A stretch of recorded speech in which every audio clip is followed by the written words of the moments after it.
Italy, the last wilderness.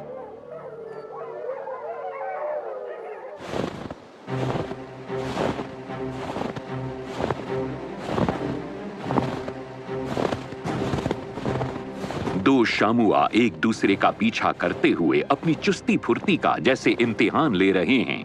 इस मुकाबले में ये एक दूसरे को चोट नहीं पहुंचाने वाले, लेकिन दोनों ही पहले फिनिशिंग पॉइंट तक पहुंचने की कोशिश में हैं, क्योंकि जीतने वाले को मिलेगा एक खास इनाम, जो है मादाओं के साथ मिलन करने का हक।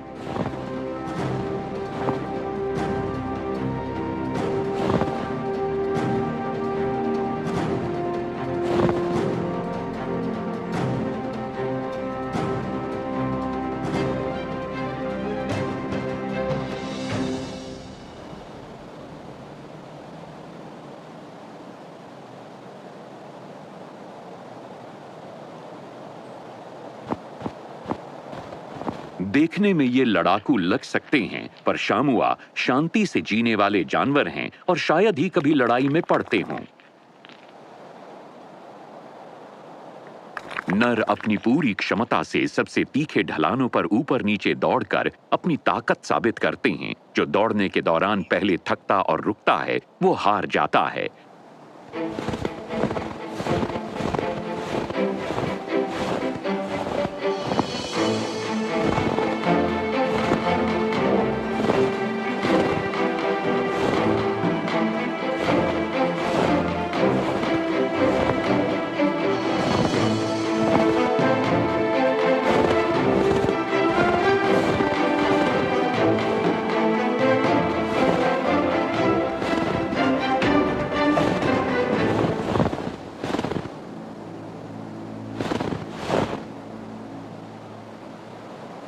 हारे हुए नर को दूसरे राउंड का इंतजार करना होगा।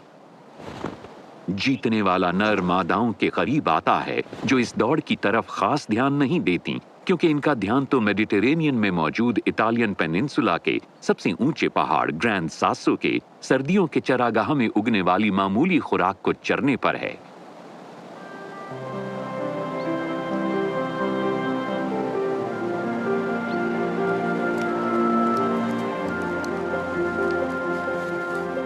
शामुआ ऐसी ढलानों पर घास, छाल और लाइकेन की तलाश में जाते हैं, जहां से हवा बर्फ को उड़ा ले गई है।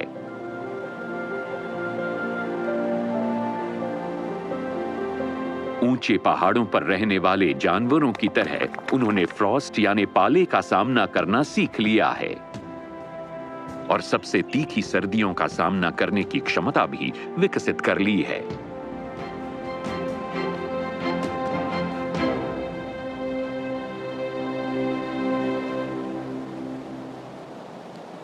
बच्चे अपनी मांओं के साथ अपनी पहली सर्दी का सामना कर रहे हैं और एक बार फिर दूध पीने की कोशिश में हैं। शामुआ दमदार जानवर हैं। नर मादा दोनों के ही मजबूत मुड़े हुए सींग हैं। टेस्टोस्टेरोन के उफान से भरे ये नर पौधों पर अपने सींगों को रगड़ते हैं, ताकि उन पर अपनी तीखी गंध वाली पहचान छोड़ी जा सके।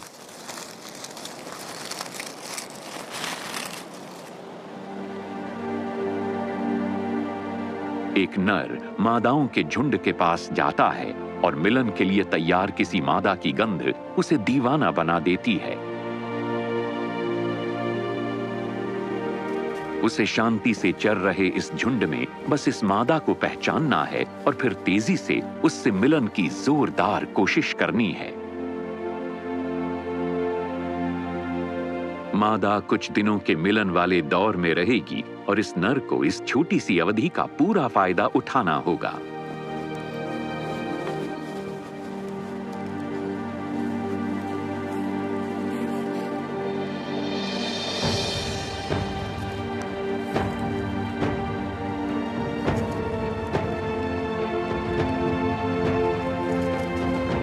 लेकिन बात कुछ बन नहीं रही, क्योंकि मादा मिलन के लिए अभी तैयार नहीं है, तो उसका पीछा करने का कोई फायदा नहीं।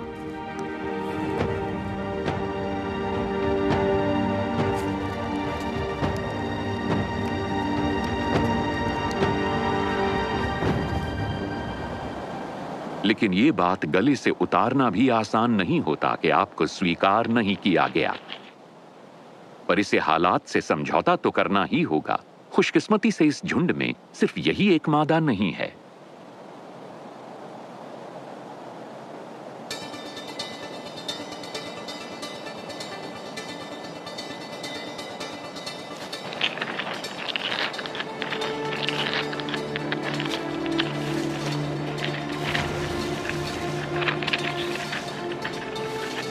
शामुआज के झुंड उत्तेजित भी हो सकते हैं।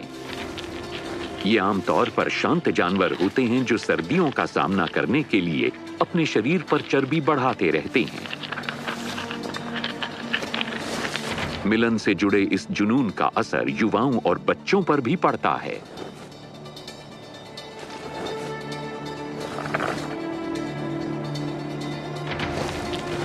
चट्टानों और पथरीली ढाल पर ऐसी रेसेस घंटों तक चल सकती हैं, जिससे इन कमाल के एथलीटों के फेफड़ों, मांसपेशियों, टेंडन और हड्डियों पर काफी दबाव पड़ता है।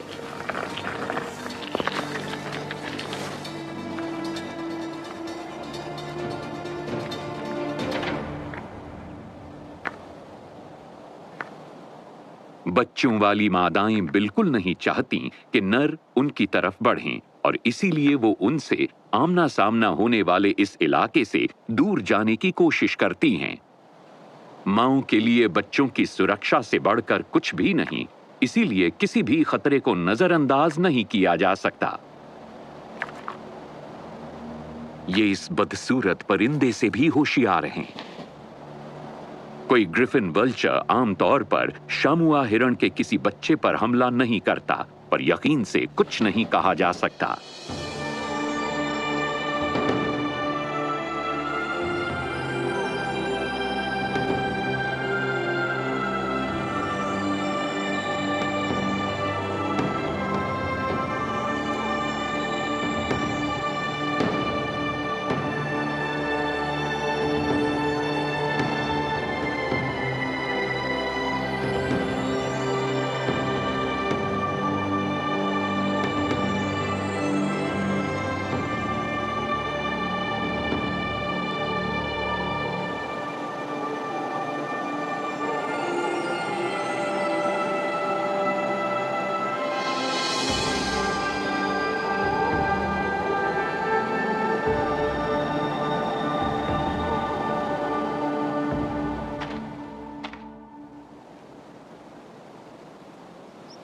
इन शामुआ हिरणों की प्रजाति उनसे अलग है, जो ज्यादातर फ्रांस और स्लोवेनिया के बीच स्थित एल्प्स में पाए जाते हैं। एल्पाइन शामुआ एक नई प्रजाति होने के बावजूद काफी तादाद में पाए जाते हैं। वहीं एपेनाइन शामुआ एक प्राचीन प्रजाति है और खतरे में हैं। ये करीब 10 लाख साल पुराने मालूम होते हैं, जो एक प्राचीन प्रजाति के बचे हुए वंशज हैं। और ऐसे कुछ जीव बाल्कन्स, पिरेनीज और खासकर एपेनाइन्स में मिलते हैं।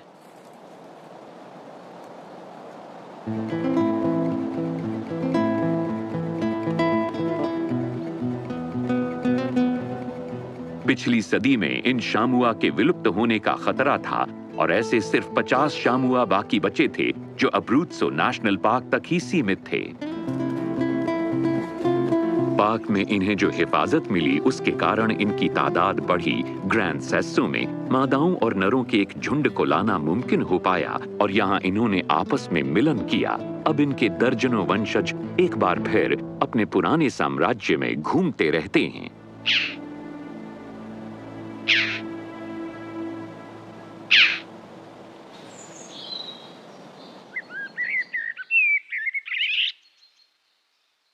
ग्रैंड सेसो मैसिव एपेनाइन्स के बीच में है। ये लंबा पहाड़ी रिज एक तरह से इटली की रीढ़ है।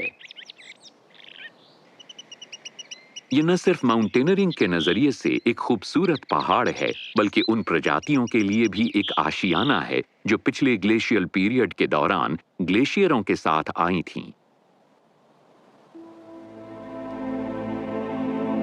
ये ऊंचाई पर रहने वाले पक्षियों, स्तनधारियों, फूलों और कीड़ों के लिए एक बेहद सुरक्षित इलाका है। यूरोप के सबसे गर्म समुद्र से घिरा होने के बावजूद इसका ठंडा और बर्फीला मौसम इस इलाके को रहने के अयोग्य बना देता है। मगर यही बात एपेनाइन्स को दक्षिणी यूरोप के सभी पहाड़ों और एल्प्स के साथ जोड़ती भी है। कभी एल्प्स में बहुत सारे ग्लेशियर हुआ करते थे। वे इतने विशाल थे कि मॉन्ट ब्लांक को बर्फ का सागर कहा जाता था। लेकिन आज ये ग्लेशियर बढ़ते तापमान और बर्फ के कम गिरने के कारण तेजी से पिघलते जा रहे हैं।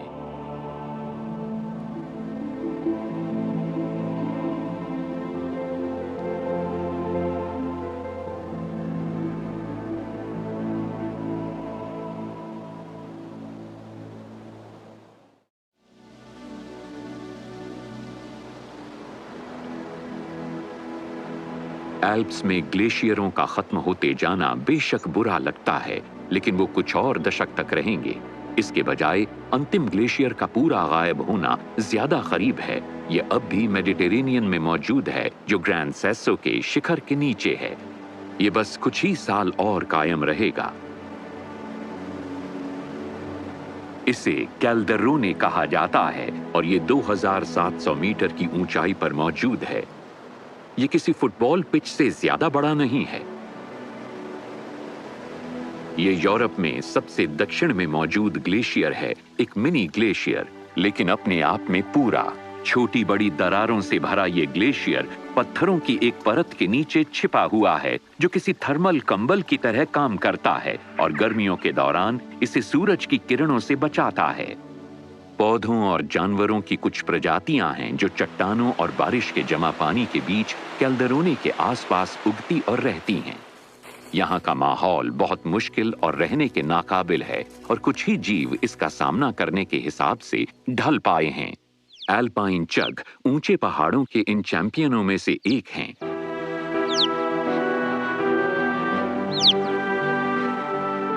वो ग्लेशियर्स ही थे जिन्होंने इनका और इन जैसी कई प्रजातियों का साथ दिया जो ठंडे क्लाइमेट के मुताबिक ढल चुके थे और ऐसे चरम हालात में जिंदा रह सकते थे जो इंसानों और पंख या फर वाले ज्यादातर जीवों के लिए जानलेवा साबित होते।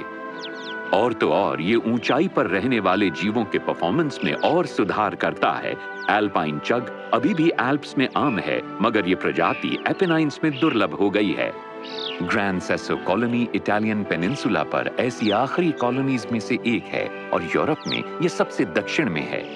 ये छोटे और शोर मचाने वाले कौवे एपेनाइन्स की सबसे ऊंची चोटियों के आसपास उड़ते रहते हैं, लेकिन इन्हें मॉन्ट ब्लांक, यहां तक कि एवरेस्ट की चोटी पर भी उड़ते देखा गया है।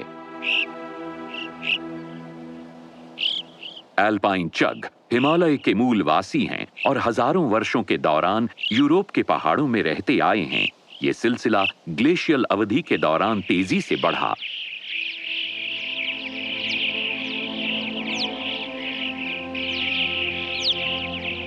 हवा इन्हें डराती नहीं है, इसके विपरीत ये इनकी हवाई काबिलियत को सामने लाती है।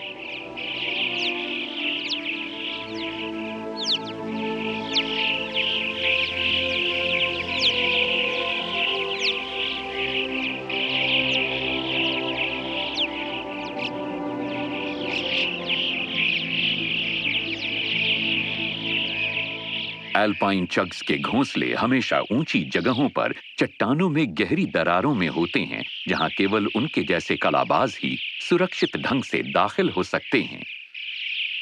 ये पक्षी झुंडों में रहते हैं। ये छोटे जानवरों, बीजों और फलों की तलाश में साल भर ऊंचे पहाड़ पर रहते हैं।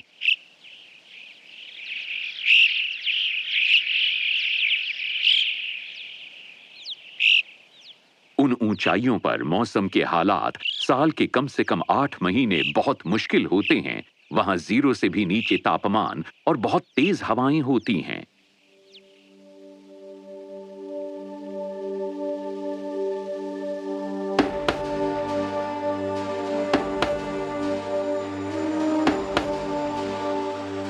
पहाड़ी चोटी अक्सर बादलों से घिरी रहती है, लेकिन जब हवा के झोंके बादलों को उड़ा ले जाते हैं तो सामने आता है कॉर्नो ग्रांदे, डोलोमाइट चट्टान का एक गढ़ जिसमें तीखी गलीज होती हैं, जिनमें अभी भी बर्फ होती है, यहाँ तक कि गर्मियों के मौसम में भी। यहाँ ऐसे जीव हैं जिन्हें हमेशा यहीं रहना है और हर रोज बड़ी चुनौतियों का सामना करना है, वो भी बिना मोटी जैकेट, जूतों और गर्म भोजन के। ये जीव अपने नरम पंखों और जोशीले स्वभाव के साथ स्नो, ठंड और आइस के बिना जिंदा नहीं रह सकते थे, क्योंकि इनके लिए यही सारी मुश्किलें एक वरदान जैसी हैं। ये एक मुश्किल और खतरनाक जिंदगी है, लेकिन ये सिर्फ इसी जिंदगी से वाकिफ हैं।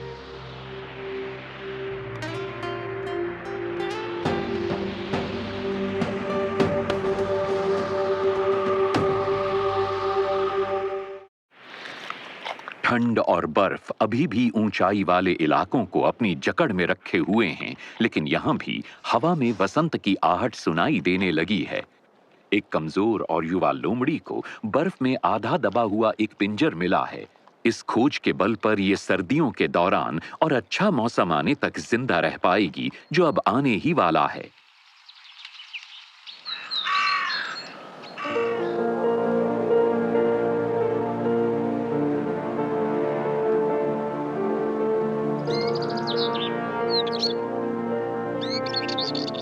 ये पूरा इलाका सर्दियों के लंबे महीनों के बाद फिर से जाग रहा है और झिंगुर जैसे छोटे जीवों को भी ऐसे में काफी कुछ करना होता है। लाखों झिंगुरों में से कोई एक अपना गाना बजाना शुरू करता है।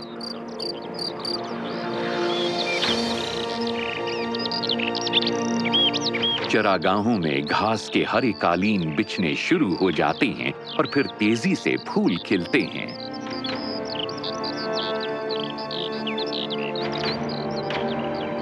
बर्फ के पिघलने से एक छोटी झील का दामन भी भर जाता है।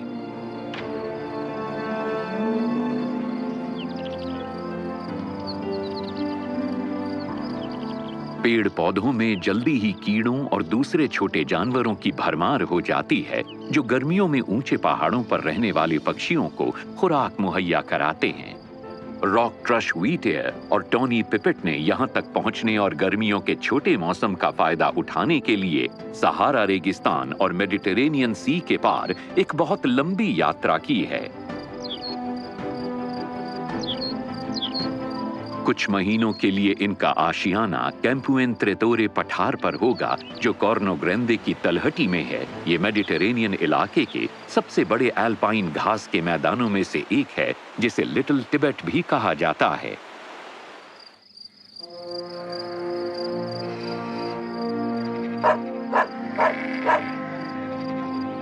लिटिल टिबेट 27 किलोमीटर लंबा और 8 किलोमीटर चौड़ा है और यहाँ एक भी पेड़ नहीं है। गलीज में थोड़ी बर्फ अभी बची हुई है, पर जमीन अब क्रोकसिस फूल के कालीन से ढक चुकी है। ये मोल्स के लिए एक जन्नत है, जिनके लिए सिर्फ लोमड़ियां और बजर्ड्स ही खतरा हैं। जब तक ये जमीन के नीचे रहेंगे, सुरक्षित रहेंगे।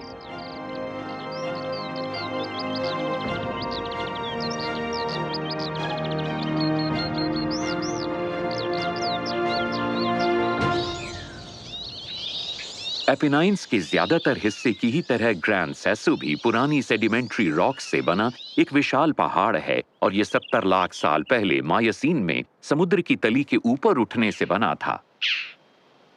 एक समय था जब ये चट्टानें ट्रॉपिकल महासागरों की गुनगुनी एकदम साफ जलराशियों के नीचे थीं और यहाँ बहुत से जीव रहते थे, पर आज यहाँ चट्टानों में सिर्फ कुछ फॉसिल ही दबे हुए मिलते हैं।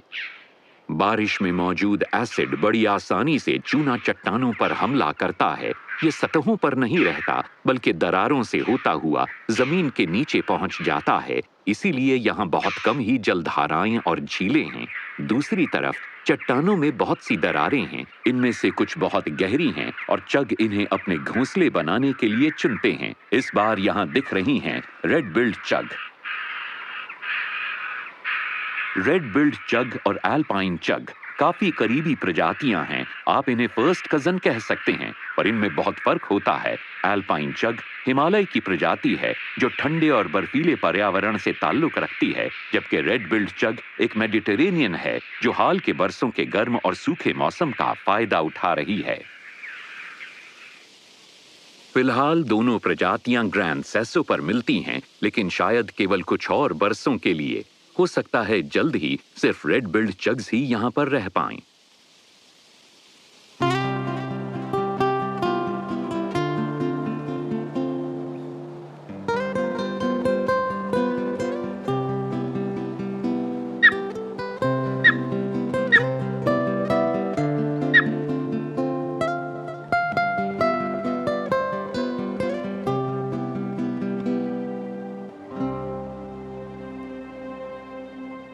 एपेनाइन रेंज 2,900 मीटर से भी ज्यादा ऊंची है और यहाँ कुछ सबसे हिम्मती यूरोपियन ईगल के कुछ जोड़े ही नजर आते हैं। ये है गोल्डन ईगल।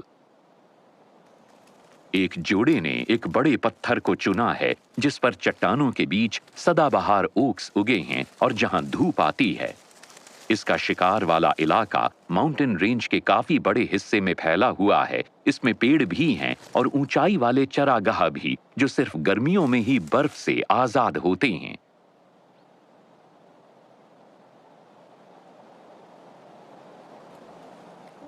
अड़तीस दिनों के सेने के बाद चूजा जन्म ले चुका है।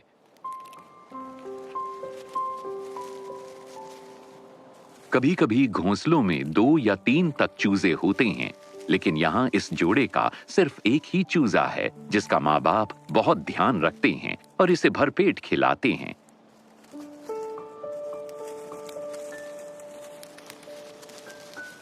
ये सफेद रंग के परों से बनी एक गेंद के जैसा है और इसका वजन शायद 50 ग्राम ही होगा।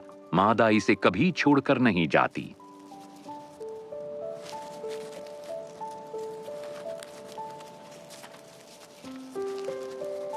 ये कई तरह के जीवों को अपनी खुराक बनाते हैं, छोटे चूहों से लेकर बड़े शाकाहारी जीवों के बच्चों और कई छोटे जानवरों तक को।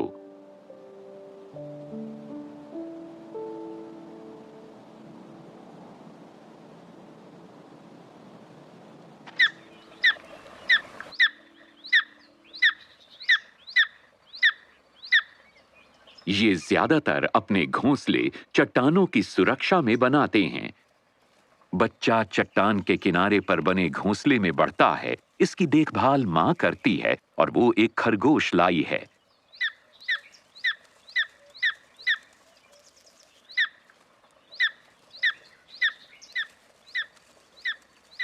रॉक पार्ट्रिजेस बर्फ में साफ दिखाई देते हैं और ईगल इन्हें पकड़ सकता है। वे हमेशा भागने के लिए तैयार रहते हैं और एक दूसरे के संपर्क में रहने और खतरे से आगाह करने के लिए अपनी आवाज का इस्तेमाल करते हैं।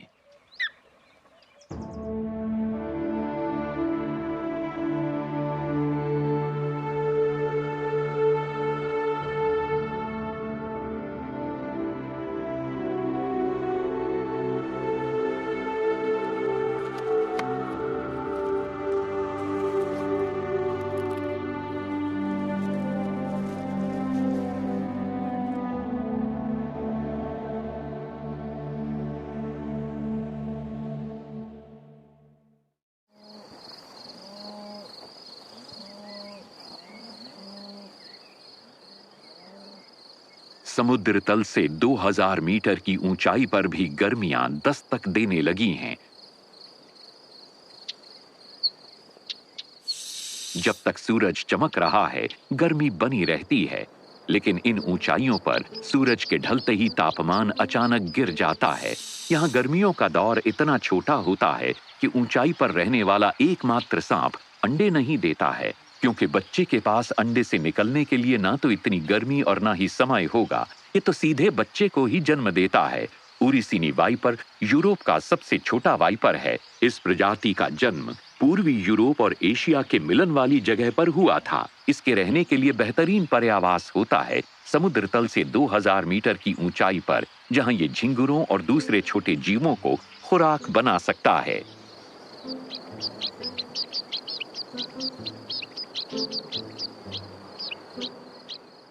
यहाँ राज है सफेद पंखों वाले स्नोफिंच का, जो पत्थरों और घास के बीच बीज और छोटे बिना रीढ़ वाले जीवों की तलाश करते रहते हैं। वे खाने लायक किसी चीज की तलाश में बड़े ध्यान से पूरा इलाका छान मारते हैं। स्पैरो के ही वंश के इस पक्षी के लंबे पंख, लंबी सीधी पूंछ, चट्टानों पर टिके रहने के लिए मजबूत पंजे और एक मजबूत चोंच होती है ताकि ये बीजों, पाइन नट और कीड़ों के सुरक्षा खोल को तोड़ सके।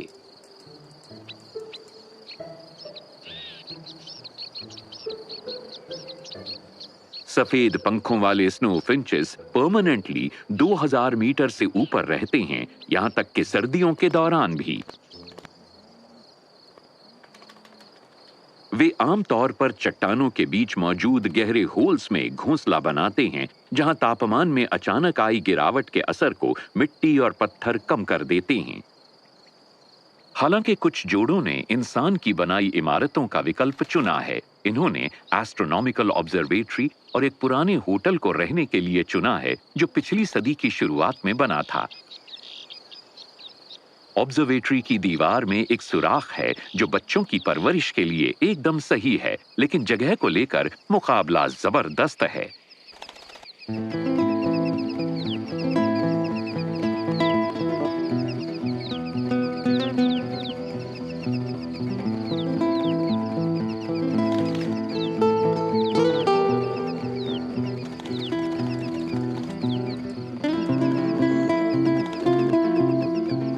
जाहिर है दीवार में सुराख को लेकर चल रहा विवाद अभी खत्म नहीं हुआ है।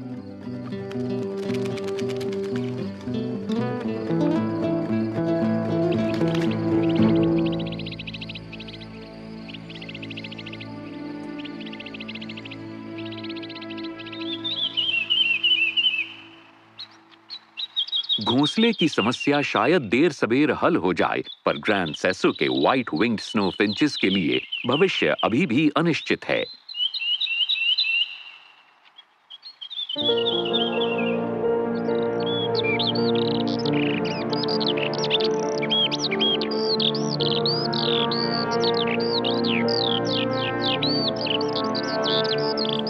ये पहाड़ आज उस काराकोरम और हिमालय से कम मिलता जुलता दिखता है जहां इस प्रजाति का जन्म हुआ था। यहां गर्मियों में ज्यादा गर्मी और सर्दियों में कम बर्फ पड़ती है।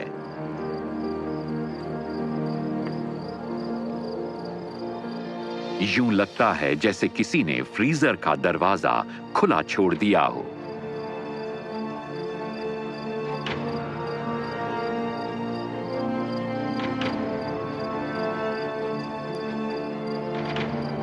वनस्पति और जीव जंतु बदल रहे हैं और घास के मैदानों की जगह जंगल ले रहा है। अब लिटिल तिब्बत में स्नेक ईगल्स भी उड़ते दिखते हैं, जो पहले कभी नहीं हुआ, क्योंकि सांप कभी भी इतनी ऊंचाइयों पर नहीं गए थे।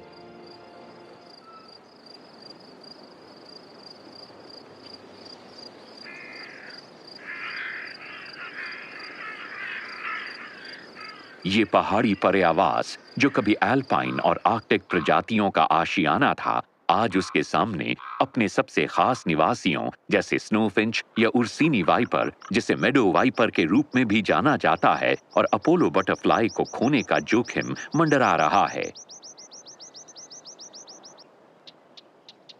तितलियों की विभिन्न प्रजातियों के साथ अपोलो लाखों साल पहले दुनिया की सबसे ऊंची पर्वत श्रृंखला हिमालय से आई थी और मेडिटेरेनियन के ग्रैंड सेसो जैसे पहाड़ों में बस गई, जहां इसे रहने लायक सही हालात मिले।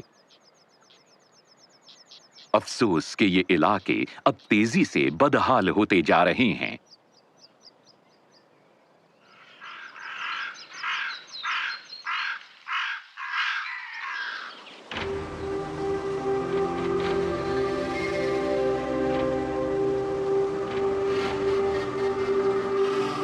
कैल्डेरोने ग्लेशियर एक इंसुलेट थर्मोकवर की बदौलत गर्मियों से बचा रहता है, जो बजरी और चट्टानों से बना है और जो बर्फ को सूरज की गर्मी से बचाता है। हालांकि ये तापमान को ज्यादा ठंडा नहीं कर पाता, इसलिए ग्लेशियर तेजी से पिघल रहा है। यहाँ का इलाका चांद की सतह के जैसा लगता है। आर्कटिक मूल के ये गिने चुने फूल इन चूना चट्टानों में उगने लगे हैं। यहाँ सुनाई देने वाली इकलौती आवाज वाटर पिपेट की है, जो आसमान में उड़ते उड़ते गाती रहती है, अलबत्ता दिखाई नहीं देती।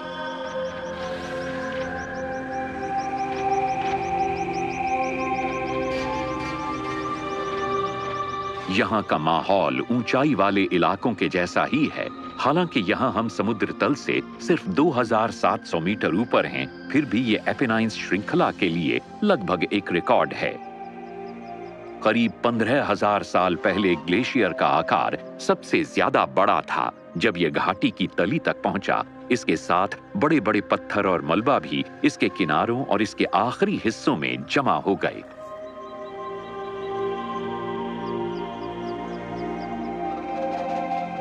आज आर्कटिक में नजर आने वाले जीव जंतु और पेड़ पौधे उसके अतीत की एक छाया सी जान पड़ते हैं, पर कुछ प्रजातियां आज भी मौजूद हैं। इनमें कुछ ऐसे दमदार ऊंचाई वाले पौधे शामिल हैं जो इस ऊंचाई पर भी चट्टानों और पत्थरों के बीच खिलते और फल देते रहते हैं और इन्हें चटक और जादुई रंगों से ढक देते हैं।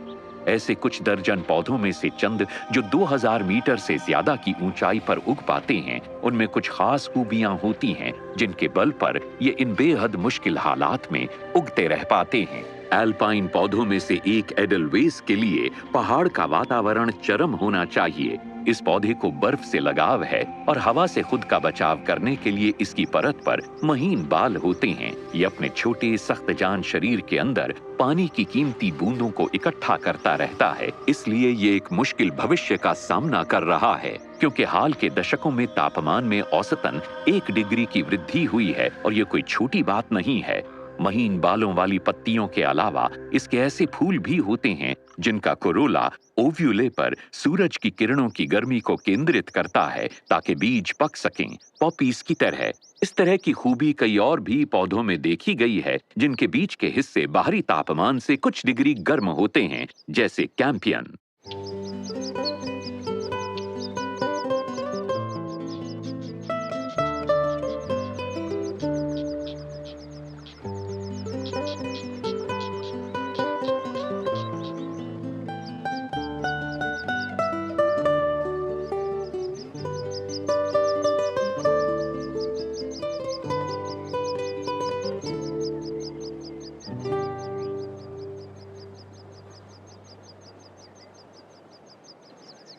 इस मकड़ी ने घास के बीच अपना जाल बिछा दिया है। अंडे देने के लिए इसे खुराक की जरूरत है, लेकिन इसने एक दुर्लभ अपोलो तितली को पकड़ लिया है।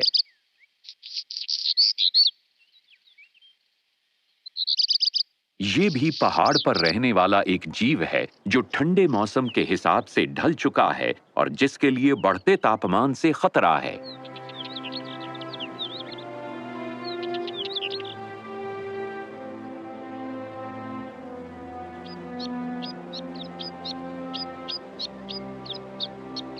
चाहे आर्कटिक पौधे हों या फिर व्हाइट विंग्ड स्नो फिंचेस, बढ़ता तापमान उन तमाम हालातों को बदल रहा है जिनके हिसाब से प्रजातियों ने सदियों और हजारों बरसों के दौरान खुद को ढाला है।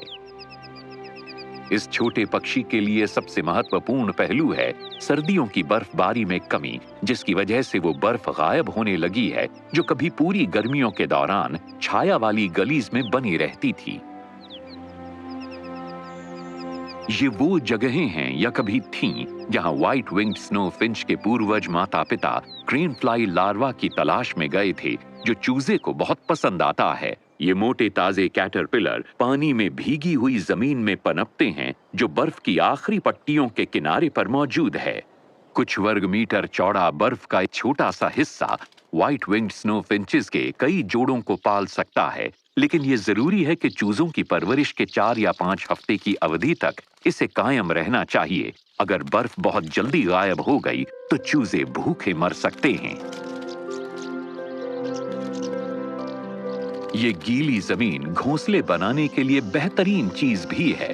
हाउस मार्टिन इसे होटल और ऑब्जर्वेटरी की छतों की दरारों के नीचे अपने घोंसले बनाने के लिए इकट्ठा करते हैं। ये यूरोप में हाउस मार्टिन की सबसे अधिक ऊंचाई पर मिलने वाली आबादी है। इनके घोंसले 2100 मीटर की ऊंचाई पर मौजूद हैं। स्वॉलो के ये छोटे रिश्तेदार कीचड़ के कणों को इकट्ठा करने के लिए बेहतरीन जगहों के लिए आपस में मुकाबला करते हैं। फिर वे उन्हें अपनी चोंच में घोंसले में ले जाते हैं, जिनसे वो मिट्टी की एक दीवार बनाएंगे।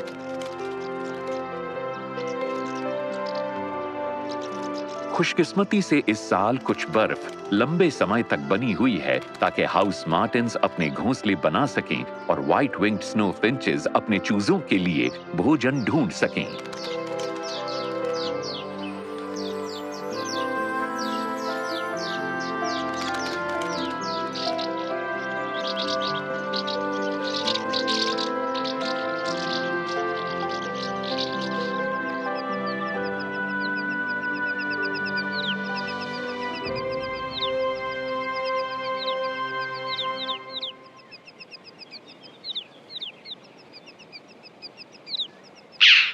शामुआ मादाओं ने सबसे तीखी चट्टानों पर अपने बच्चों को जन्म दिया है, जहां भेड़िए और लोमड़ियां कभी नहीं पहुंच सकेंगे।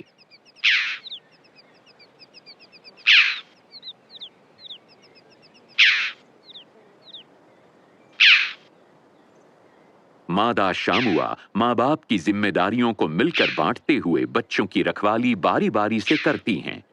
ये बच्चों की देखभाल का एक समझदारी वाला तरीका है। केवल एक मादा बच्चों की रखवाली कर रही है, जबकि बाकी सब आराम से चट्टानों के बीच चर सकती हैं। कुछ वक्त के बाद दूसरी मादा ड्यूटी को संभाल लेगी।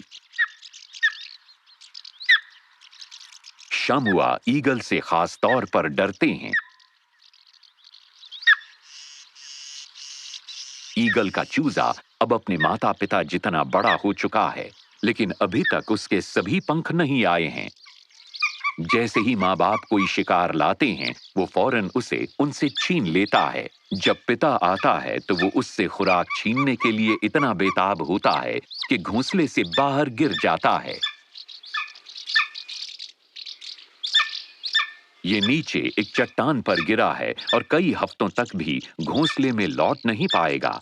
इसे इस चट्टान पर ही अपनी खुराक का इंतजार करना होगा, जिसने खुशकिस्मती से इसे एकदम नीचे तक नहीं गिरने दिया।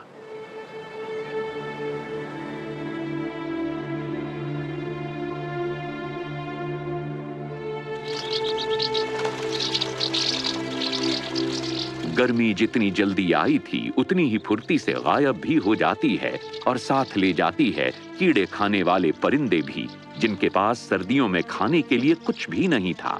हाउस मार्टिन्स और माउंटेन स्वॉलोज को भी जाना पड़ता है।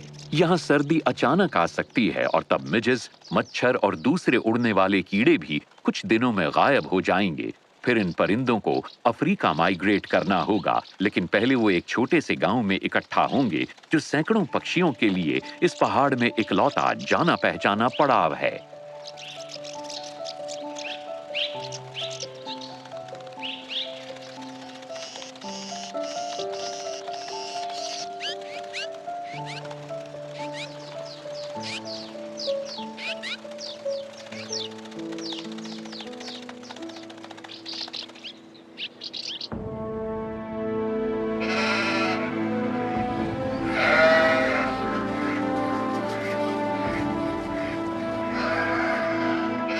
कुदरत और लोग सर्दियों का सामना करने की तैयारी कर रहे हैं और पहाड़ धीरे धीरे एक बार फिर खामोश हो जाता है। चरवाहे और उनके झुंड इंसान के बनाए पुराने रास्तों से गुजरेंगे, जो कैलाशों के महल के नीचे से जाते हैं और जो अब्रुत्सो और पुया को जोड़ते हैं। घोड़े पहाड़ पर बचे इकलौते बड़े जानवर हैं। ये दमदार और काम में आने वाले जानवर हैं और भेड़ियों की बड़ी तादाद के बावजूद यहाँ आजादी से घूमते हैं, जो हर साल जंगली और पालतू घास पात खाने वाले जानवरों की बलि लेते रहते हैं।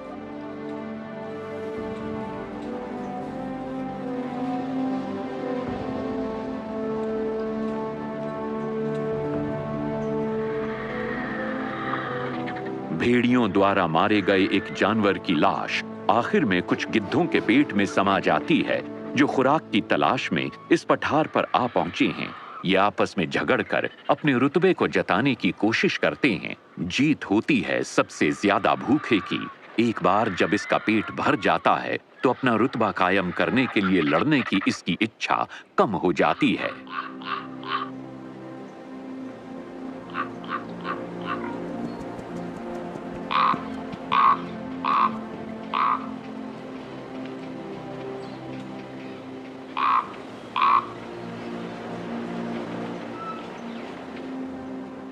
इन दिनों यहाँ कोई नहीं आता। बड़े डोम और टेलीस्कोप वाली एस्ट्रोनॉमिकल ऑब्जर्वेटरी भी बंद हो गई है।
शामुआ, छाल, लाइकेन और छोटी डालियों को खाने के लिए तट के जंगल में उतर आते हैं।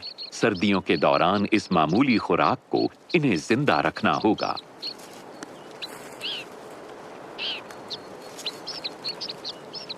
साथ ही इन जीवों को अपने पुराने दुश्मनों का सामना भी करना होगा, लेकिन कम से कम इंसान अब इनके दोस्त हैं, क्योंकि वो इस शानदार नेशनल पार्क की इज्जत करते हैं जो एपेनाइन्स के सबसे ऊंचे पहाड़ों से मेडिटेरेनियन